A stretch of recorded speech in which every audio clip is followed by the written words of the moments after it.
Hi guys, today I'm going to be running some cabling, sorting out all my electrics for the van. So it means playing around with the paneling, measuring up, sorting out all the battery connection sizes, cable lengths, etc. Firstly, I'm running these two cables up across the roof and down. Now what we've got there are a 12 volt cable, 10mm squared, which I'll run a little fuse box with some USB sockets and stuff like that off. The blue cable, the 230 volt stuff, household style cable, although this stuff is made for the cables you run to hookups. The reason I'm running this across is because I'm going to put a plug and socket on it. Plug at that end, I'll plug into the inverter. The inverter will be switched so it doesn't run permanently, but when it's on, that cable will become live, and over here there'll be a socket for a normal plug to plug the TV in. One of the good things about these VWs is they come with glands in the back of the van, both sides, so I can use that to run some cables through.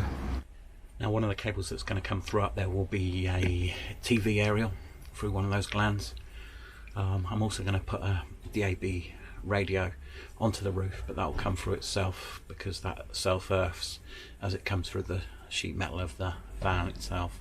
Using some markers that I put on the pillars of the van, I've marked up where to cut a hole in that ply, which will be above the battery level as they'll be sitting down there. So I'm going to take that out. It's only in there loosely, it's just standing up for its own free will, and cut a little hole out there to run the cables through. While I'm there, if you remember yesterday, I put the grey VW original hardboard panels back in. I'm going to have to take them out because I forgot to run the earthing cable out, so I need to do that. Okay, so I need to take this back off. A little tip for taking these ones off, the ones with the holes in at least anyway, is to just put the screw in it with a pair of pliers, 2-3 turns, and they come out. Simple as that. Otherwise they can be a pain in the arse.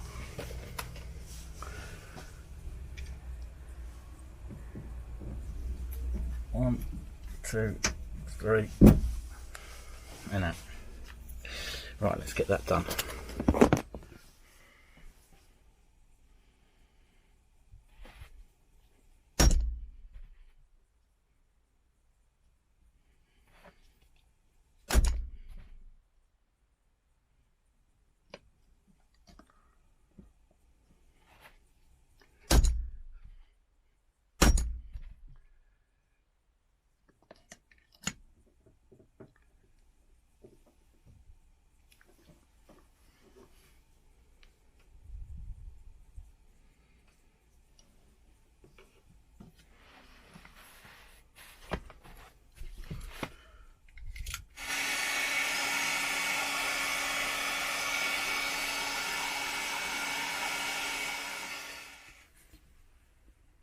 Just a little bit of conduit as it came out of the metal behind there.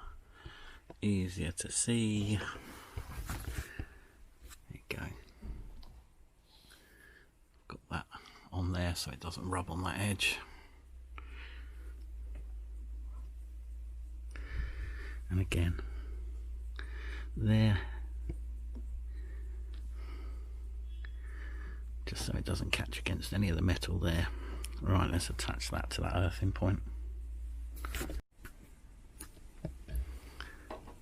I've also run this light blue cable down through here, a bit of conduit near the top, and that's going to run up to there as well, and that's going to provide a permanent live feed should I want it for my reversing camera.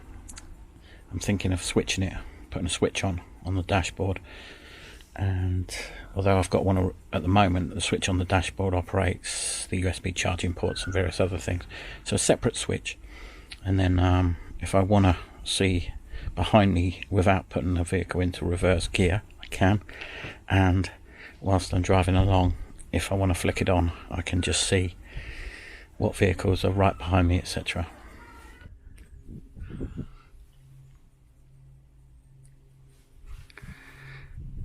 Okay, so that side's done.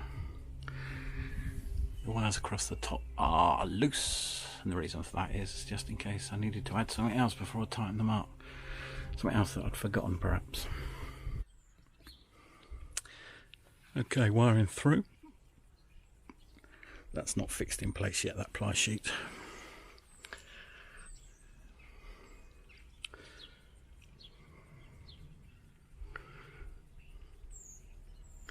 I'm happy with that.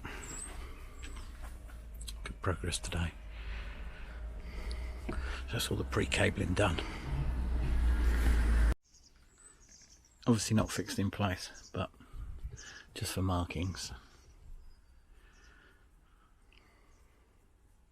Need to clean up. These panels for the back door, before they go on the rear of these, I'm going to put that foam silver foil, so I have plenty left. Same on the top bits. They're also going to be cushioned out in there with that white insulation. So that's silver stuff, then some white stuff, some more silver stuff attached to the back of that, and then screwed in, so that'll be nice and insulated. And as for that panel,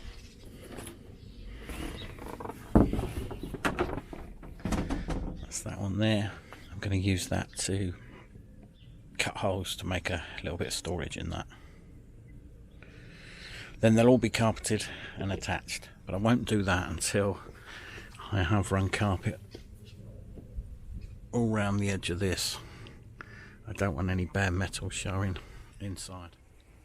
Just as test fit, if I do use that unit, it won't be in its exact configuration as it is now. I'll remove that bottom part. Pliers not screwed in again. However, I'm going to silver foil and foam insulate the other side of that ply panel, carpet this side. Exactly the same with this. Insulate the other side, carpet this side. The idea is that both batteries will be there side by side, and above will be my electrical system. Now I'm going to get another sheet of wood, just a rectangle piece, just to fit in behind those batteries, and go up perhaps another 40 centimeters, and I will attach all the electrics to that. Therefore, if I need to remove this ply wall at any time, it's just a case of moving the sheet with all the electrics pre-attached out of the way, and then pulling the sheet out, pulling the ply sheet out. Forgot to say, added another hole up there. Decided to run the positive at the top, the negative out the bottom, and that's just so that when I install things at this corner, because this will be a cupboard in this corner, it'll all be nice and neat. And another thing I'm aware of, the electrical system doesn't weigh that much apart from the batteries, and those batteries are 27 kilos each, so that's a bit of weight, but it's lopsided. It's also the same side as I sit to drive. The unit's not particularly light, but by the time I've stripped it down and used it as a frame and painted it up or whatever, the other side will have the swivels double seat, and that's weight in itself. I think it's 20 odd kilos for the swivel. That's a part of the balance. It just means that I'm having cupboards up there, but it means that I need to store my water on this side of the vehicle. If I've got a couple of jerry cans, they need to be over this side just to balance it out a little bit when I'm driving. So I have just about got enough insulation now. I've played around, I've used some of that like Kingspan Celotex stuff down in the bottom back there and padded that around. So that saved me a load of insulation which I pulled out that was in there yesterday, I've now got spare, so I've got enough to do the ceiling and the little bit of the sliding door. So I've mentioned I'm carpeting the ply lining, and that's often not everybody's cup of tea. Carpet on the walls, a bit French boudoir. The alternative I see a lot of people do is use cladding, thin cladding, and to me that just looks like a broken sauna, and especially if it's everywhere, it's not my cup of tea. So I have got some cladding, I have got some paint, I have got some carpet, I've also got some vinyl material which I may use on the roof. I'm going to put the pre-existing 2 large panels back in, and I may cover them first. Not 100% sure, because they do have the cutouts in each panel for the interior lights. Now I've removed them, so it's not just a case of being able to paint them and put them back. They'll need to be repaired, covered, or something needs to go over them anyway. So not sure there. Not quite sure yet what I want to do for the entire van. I will carpet the pillars and some of the door things, as I've mentioned, because it just makes the van feel warmer to the touch, and cleans it up, makes a nice surface. When I was looking at the glands earlier, I noticed the state of this roof, and although it'll be a little while before I do start drilling some holes and putting some solar panels on, I need to get that cleaned up, and it wouldn't be a bad idea to give that a clean up tonight as the last little job before I finish. It's a total waste of time. Anyway guys, thanks for watching. Catch you again tomorrow.